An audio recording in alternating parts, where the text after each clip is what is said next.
share those audacious goals from Secretary Guterres, and as we know, we have the power. We have the power to make those goals a reality. But to do that, we need to organize a big team to fight for this healthy planet, to make those goals a reality. And that can seem like a daunting task. But fortunately, we have with us a man who is nothing short of a force of nature himself. He's played many roles in his life, from world champion bodybuilder to global action star to politician at the highest level. But now he's embracing his most important role, and that is climate action hero. So ladies and gentlemen, please join me in welcoming to the stage our founder and my friend, Governor Arnold Schwarzenegger.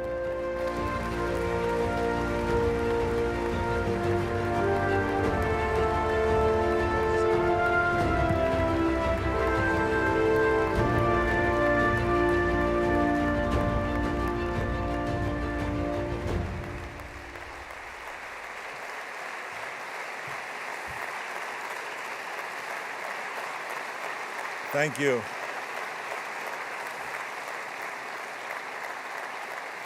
Thank you. Thank you very much. Thank you, Matt Eisman, for the wonderful introduction. You're an absolute champion. I love all the great work that you're doing for us, traveling around the world and hosting this climate summit. So thank you very much. Let's give Matt Eisman a great hand here.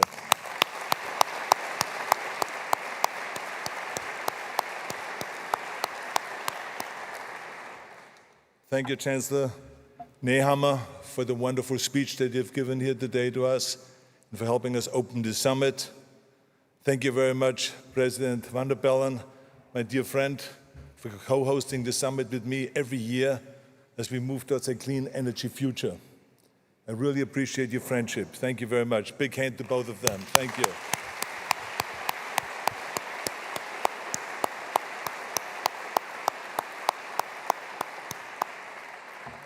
And a big thank you also goes to Monica Langthaler and our whole team for all of the hard work that you do to make this the greatest environmental conference in the world every year. Big hand to the whole team and to Monica Langthaler.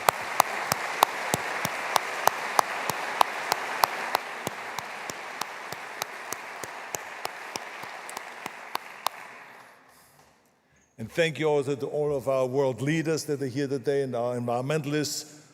It's wonderful to have all of you here in this beautiful city. Now, we all share one big goal, and that is a world without pollution.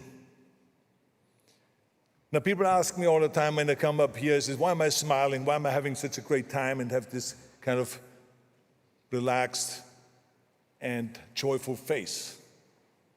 And I always tell people, I said, well, I mean, first of all, I'm back in my home country.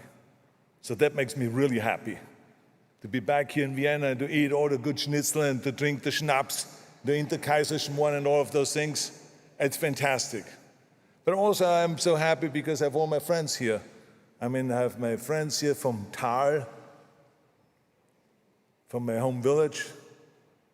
I have my relatives here, Monica and Marcus. I have my friends from Germany, like Albert Busek from Hungary, Adam. And I have my girlfriend here with me, Heather Milligan, who's traveling with me all over the world and supporting me. So this is why I'm happy. So thank you, Heather, for being here today with me, okay?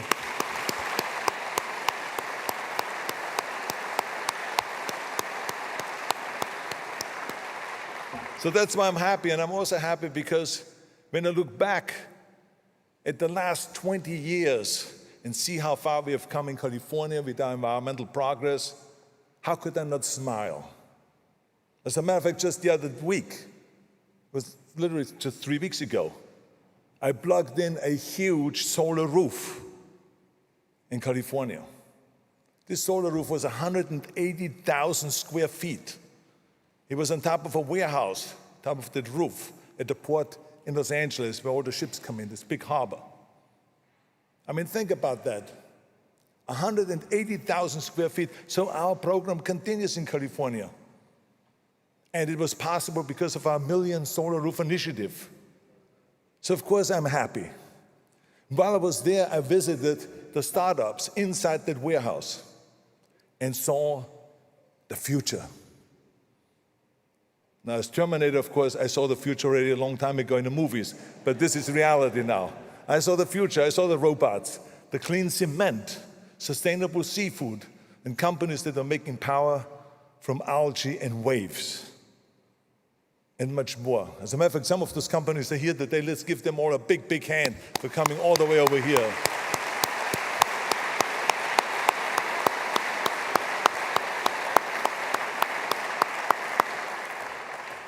So I can't stop myself from smiling when I see all of this wild progress towards a green energy future.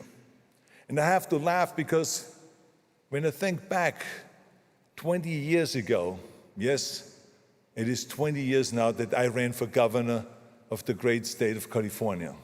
But when I ran for governor, the environmentalists didn't trust me.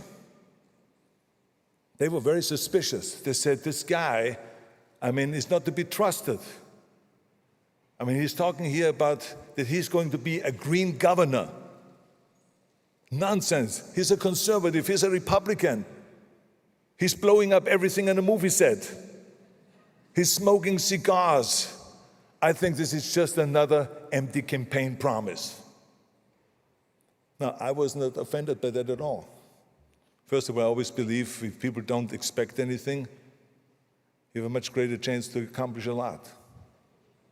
But I also understood it because I was a newcomer, I was an outsider. I knew that my administration would have to work their ass off to prove the naysayers wrong. And that's exactly what we did over the next 7 years. We passed all kinds of great environmental laws. It wasn't easy. It was tough to do, but we did. The Million Solar Roof Initiative, our historic plan to reduce pollution by 25%, stronger tailpipe emission standards, a renewable portfolio standard to replace coal and gas with wind and solar. And the list goes on and on. And as we accomplished all of those things, all of a sudden, the environmentalists came around to my office. And they started having meetings with me. They started hugging me. And they started using my lines from the movies. They said, thank you, Governor, for saying hasta la vista, baby, to pollution. Thank you for terminating greenhouse gases, stealing my lines. Imagine. And on top of that, they invited me to speak at all the clean energy summits all over the world to show off about California, all the stuff that we have accomplished. So this is what's going on. There's, of course, an important lesson here.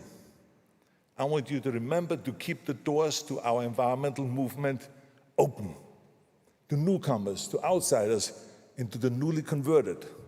Keep those doors open. Because outsiders always bring a fresh set of eyes to our mission.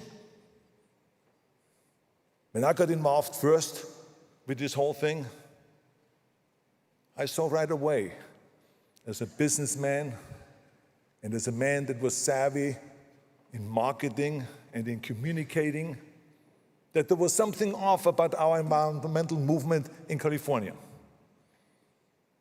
Because they always were talking about climate change, but no one really knew what the hell is climate change. So they went right over people's heads. They should have also talked about pollution. They should have talked about how pollution kills 7 million people a year, choking on air poisoned by fossil fuel. That's what you need to tell the people, not about climate change. You need to talk about what causes climate change, which is pollution. Pollution is the evil. And I still feel like a newcomer today. I still see everything with fresh eyes. The day when I look at our environmental movement with those fresh eyes, I see a dire need. A dire need.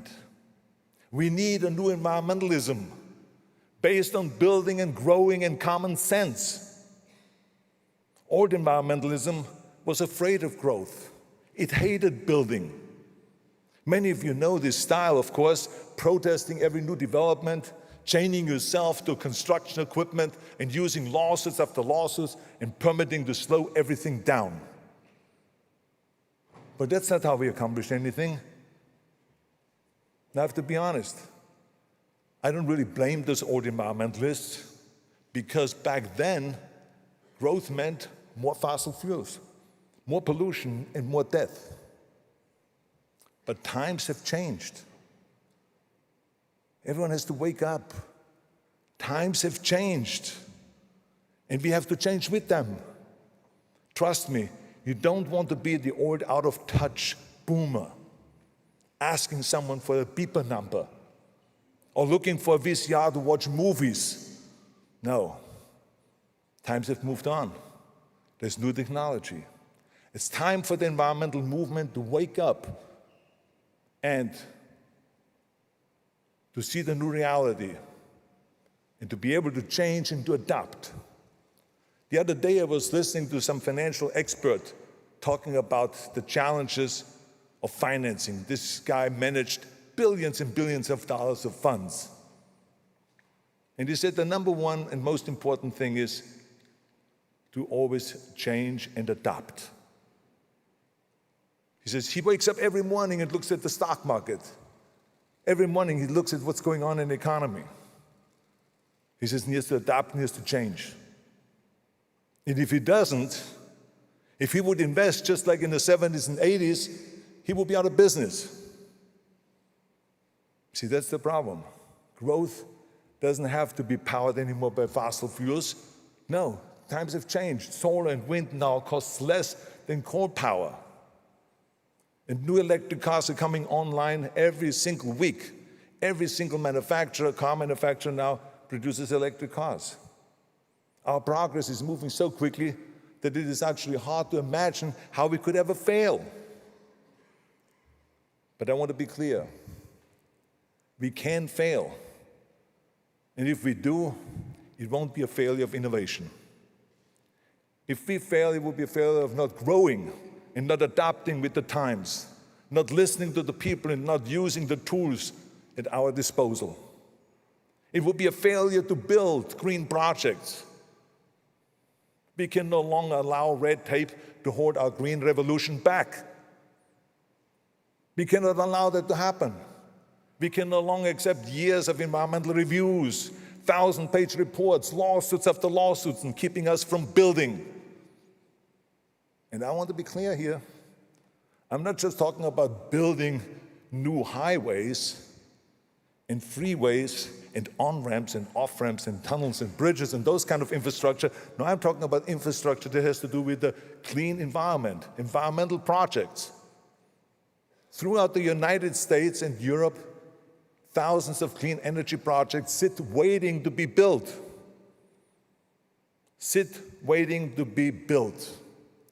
Delayed by bureaucracy, delayed by permits, delayed by old transmission lines, delayed. In Europe, solar projects face a waiting time of up to 4 years. Wind projects can take up to 10 years. Why? Now, Germany just hosted an environmental summit where they called for a deadline to end fossil fuel age. Isn't that great? To end the fossil fuel age. The only problem with this was that at the same time they closed nuclear plants to replace them with gas. Well, wait a minute. They closed a plant that produced no pollution with gas that produces pollution. Does that make sense to you? And they dismantled the wind farm to make more room for coal. You see what I'm saying?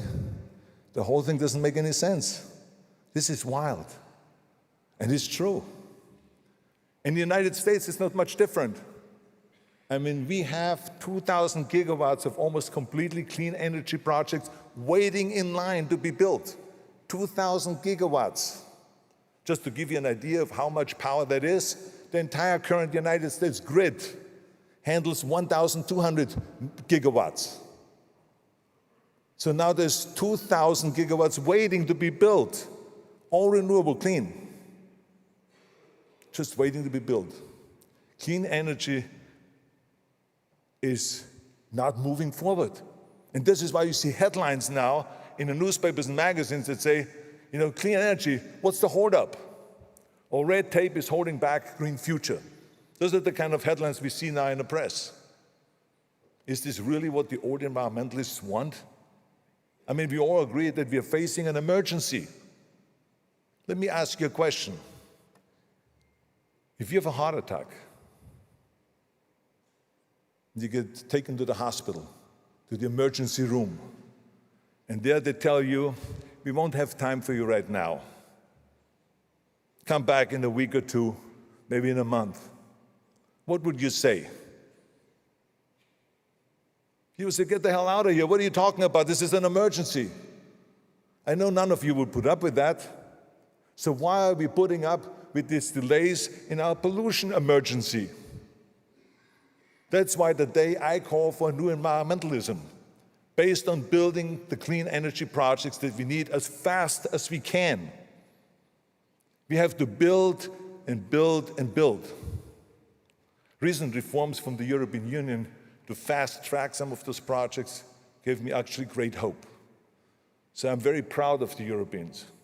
I want to congratulate them for this effort. And I hope that my American friends are paying attention to this. They know that right now the White House and the Republican Congress are talking about those reforms. And I'm so happy about that, because that's really good. So I say, keep talking, get it done. Don't let perfect be the enemy of progress. Now, all over the world, we have to keep reforming the system to work faster. That's the important thing. We have to stay on top of this. People are dying.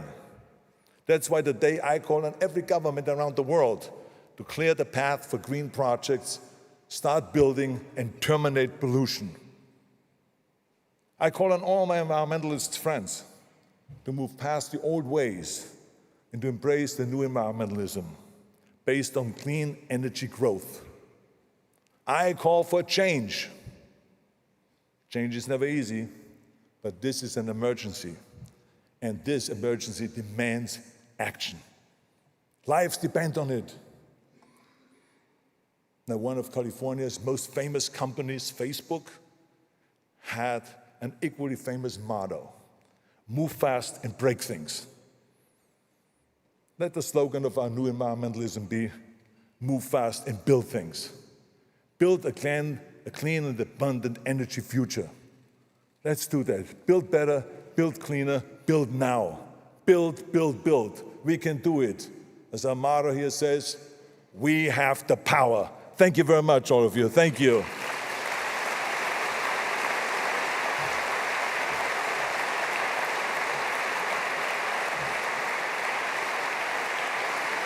Oh my goodness. Sylvia, every time I hear Governor Schwarzenegger speak, I feel the power. We look at these climate goals that we need to meet, and you just say, do it. Do it now. Come on. What are you waiting for? Oh my God. Yeah.